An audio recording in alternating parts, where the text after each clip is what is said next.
Hello everyone, कैसे हैं आप लोग। आज के लेक्चर में हम पढ़ेंगे डोमेस्टिकेशन एंड एक्लेमेटाइजेशन के बारे में। हमने लास्ट लेक्चर में हमारे प्लांट इंट्रोडक्शन के बारे में पढ़ लिया था, आप जाके वीडियो देख सकते हैं। और ये टॉपिक काफ़ी छोटा है, डोमेस्टिकेशन एंड एक्लेमेटाइजेशन, इसलिए मैं आपको ये थोड़ी सी डिटेलिंग में पढ़ा देती हूँ। और इतना ही है, ये छोटा सा ही प्यारा सा टॉपिक है, तो आपको अच्छे से इसको देखेंगे पूरे वीडियो को लास्ट तक तो समझ में आ जाएगा। ओके, तो फर्स्ट ऑफ ऑल डोमेस्टिकेशन। देखिए, मैं सबसे पहले आपको एक एग्जांपल के रूप में इसको समझाती हूँ। हालांकि हम लोग ये प्लांट ब्रीडिंग में पढ़ रहे हैं तो हम सिर्फ क्रॉप से या प्लांट से रिलेटेड डोमेस्टिकेशन पढ़ेंगे यहाँ पे, बट मैं आपको एनिमल का एक एग्जांपल देके बता देती हूँ कि डोमेस्टिकेशन एक्चुअली होता क्या है। तो जैसे कि आपने सुना होगा कि डोमेस्टिक एनिमल्स, ठीक है, तो डोमेस्टिक एनिमल्स क्या होता है। डोमेस्टिक एनिमल्स वो होते हैं जैसे हमारे डॉग्स, कैट्स या फिर बफेलोज या फिर ये सब, ठीक है, जो कि हमारे काम में आते। Lion is not a domestic animal, okay, because lion हमारे कोई काम नहीं आता, वो हमको हार्म पहुँचाएगा अगर आप उसको घर पे लेके आओगे। अगर वो ट्रेंड नहीं है तो वो आपको खा जाएगा या आपको नुकसान पहुंचा देगा, ठीक है। वेयर एज आप डॉग को अपने घर में पालते हो, बिल्ली को पालते हो, शीप्स को, गोट्स को या फिर बफेलोज को, काउस को, तो वो आपको हार्म नहीं पहुंचाती और कहीं ना कहीं आपको उससे इकोनॉमिकली भी बेनिफिट मिलता है या फिर आप उसको सेल्फ कंज्यूम भी करते हो।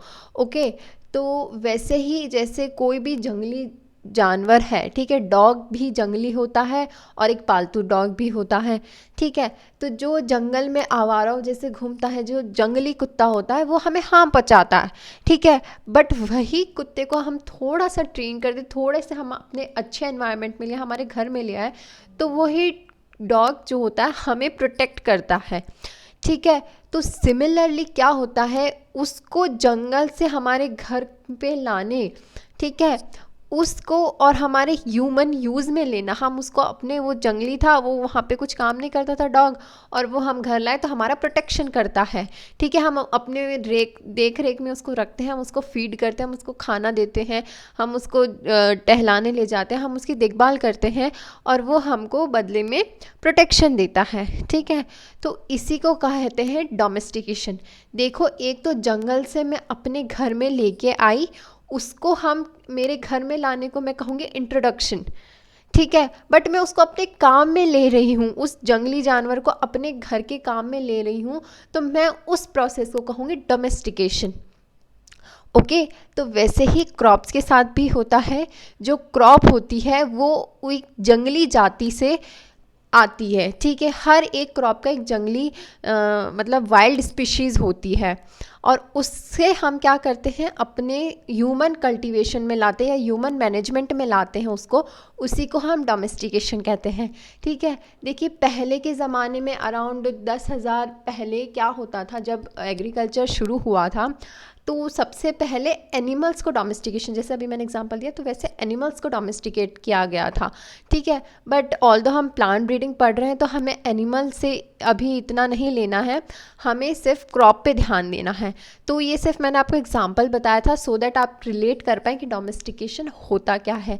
अब वैसे ही 10,000 साल पहले जब एग्रीकल्चर शुरू हुआ था तो क्या किया गया था कि कुछ जैसे राजा महाराजा या सैनिक वगैरह फॉरेस्ट में जाते थे, या इंसान जो भी उस वक्त फॉरेस्ट में जाते थे, उन्होंने उन्होंने देखा कि यार ये पौधा अच्छा है, बाय चांस उन्होंने उसको खा लिया, ठीक है।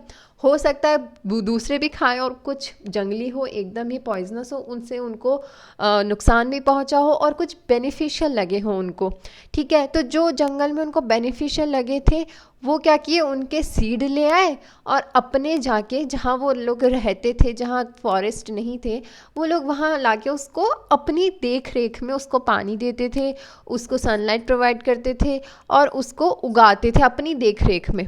और फिर क्या करते थे, उससे जो भी फल फ्रूट मिलते थे वो लोग खा लेते थे, कंज्यूम कर लेते थे।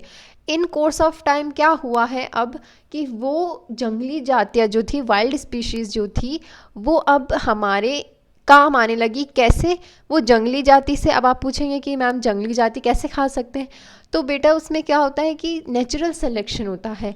अगर उस टाइम इतने इक्विपमेंट्स नहीं भी थे कि हम उस पर प्लांट ब्रीडिंग मेथड्स अप्लाई कर पाते, स्टिल नेचर अपना, कुदरत अपना कमाल हमेशा दिखाता है और वो भी बेस्ट को ही सिलेक्ट करता है। तो जो हम खाते जा रहे हैं जिससे लोगों को नुकसान पहुंचता जा रहा है, लोग भी उसको एलिमिनेट कर रहे हैं, नेचर भी उसको डेवलप कर रहा है, तो वो आज वो वाइल्ड स्पीशीज़ हमारे ह्यूमन मैनेजमेंट में आ चुकी है, ह्यूमन कल्टीवेशन में आ चुकी है, और उसी प्रोसेस को हम कहते हैं डोमेस्टिकेशन। ओके, डोमेस्टिकेशन सबसे पहला स्टेप है। जो भी आज हम क्रॉप्स को कल्टीवेट करते हैं वो कहीं ना कहीं किसी जंगली जाति से आई है, और जंगली जाति से आई है तो उसका डोमेस्टिकेशन हुआ है। तो अगर आपको एग्ज़ाम में भी कोई पूछता है कि फर्स्ट स्टेप कल्टीवेटेबल क्रॉप में क्या होता है, तो आप उसका आंसर डोमेस्टिकेशन टिक करके आएंगे। ठीक है, जैसा यहाँ स्लाइड में भी लिखा हुआ है that domestication is the process of bringing wild species under human management. ये डेफिनेशन मैं आपको कई बार पिछले लेक्चर्स में भी बता चुकी हूँ, इसका बेसिक डेफिनेशन है। नेक्स्ट देखते हैं, domestication of wild species is still बिगिन done and likely to continue for a long time in the future. ठीक है, अभी तक भी डोमेस्टिकेशन हुआ है और आगे भी डोमेस्टिकेशन होगा ही। हम जंगली जाति जैसे जैसे अभी भी हो सकता है कोई नई जंगली जाति हो जिसको हम अभी तक पहचान नहीं पाए और हमारे ह्यूमन कल्टीवेशन में नहीं लेके आ सके हैं। ठीक है, तो हो सकता है फ्यूचर में हम और स्पीशीज़ ढूंढें जो और ज़्यादा बेनिफिशियल, जो वाइल्ड स्पीशीज़ है उसके कंपैरिजन में क्या होता है कि जो हमारे कल्टीवेशन प्लांट, डोमेस्टिकेटेड जो प्लांट है उनका सीड रेट अच्छा होता है, सीड रिटेंशन अच्छा होता है, वो अच्छे से जर्मिनेट करते हैं। ठीक है, उनका ग्रोथ हैबिटेट अच्छा हो जाता है, उनका साइज़ अच्छा होता है, उनका कलरेशन अच्छा होता है। देखिए सिमिलरली आप एग्जांपल मैं आपको एनिमल्स का दे रही हूँ। देखिए आप कोई गंदा दिखने वाला जानवर है उसको लेके आते हैं आप घर में, ठीक है, तो आपका जो घर का कुत्ता होगा या जो भी बिल्ली होगी या कुछ भी डोमेस्टिकेटेड पेट होगा आपके पास, वो आपको वाइल्ड डॉग से, कैट से बहुत डिफरेंट दिखेगा। ठीक है, क्योंकि उसका हैबिटेट चेंज हो जाता है, उसको ड्यू कोर्स ऑफ टाइम आप उसको नहलाएंगे धुलाएंगे तो वो क्लीन रहेगा, वो फ्री फ्रॉम डिजीज़ रहेगा। ठीक है, वो जल्दी अपना ग्रोथ करेगा या अच्छे से हेल्दी रहेगा, तो उनमें काफ़ी डिफरेंसेस होते हैं। ठीक है, सिमिलरली प्लांट्स में भी होता है, जिस प्लांट्स में जैसे seed retention, germination, growth habitat, size, colouration, इन सब का वाइल्ड स्पीशीज से अपना डिफरेंस होता है। Last is domestication syndrome, denotes difference between domesticated plants and their wild progenitors. Okay, देखो डोमेस्टिकेशन सिंड्रोम क्या होता है कि जो वाइल्ड स्पीशीज़ होती हैं उनसे किस किस चीज़ों में वो अलग है, जो हमारे कल्टीवेटेबल क्रॉप है या ह्यूमन मैनेजमेंट के अंडर जो हम क्रॉप उगा रखे हैं उसमें और उसकी वाइल्ड स्पीशीज़ में क्या डिफरेंस है, हम उसी को ही डोमेस्टिकेशन सिंड्रोम कहते हैं। ठीक है, तो इसकी बात करूं कि डोमेस्टिकेशन में से क्या क्या कैरेक्टर हैं जो हमें अलग देखने को मिलते हैं वाइल्ड स्पीशीज़ प्लांट से। तो एक तो है एलिमिनेशन ऑफ और रिडक्शन इन शेटरिंग।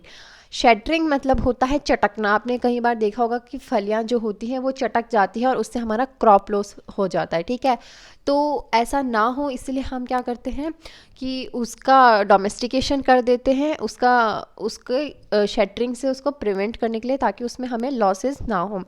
ठीक है, नेक्स्ट है elimination of dormancy has taken place in several crop species.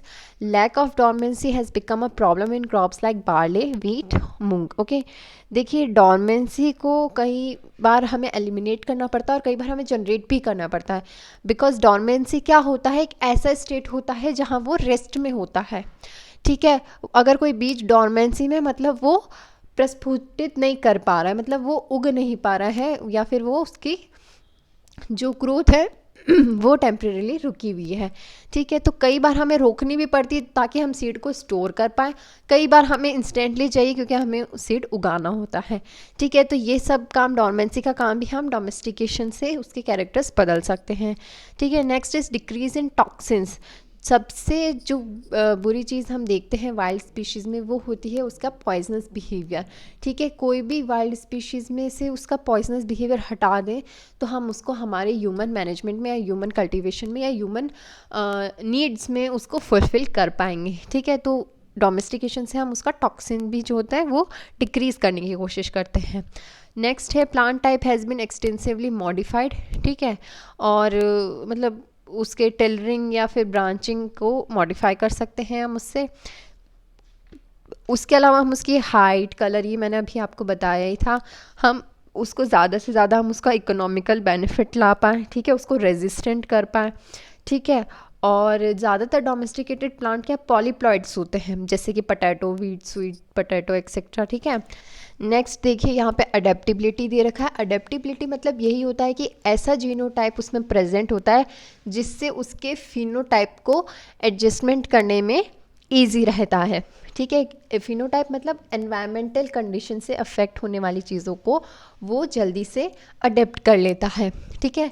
देखिए यहाँ पे दे भी रखा है अडेप्टेशन का definition, it is the process by which organism become more suited to survive and function in a given environment, ठीक है। Adaptation is different and acclimatization is different. Acclimatization क्या होता है, ये एक अडेप्टेशन है।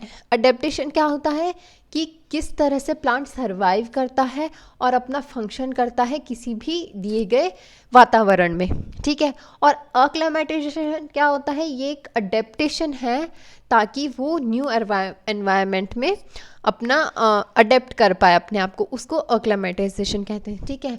जिससे मैं आपको यहाँ पे भी एक अच्छा सा एग्जांपल देके बताती हूँ।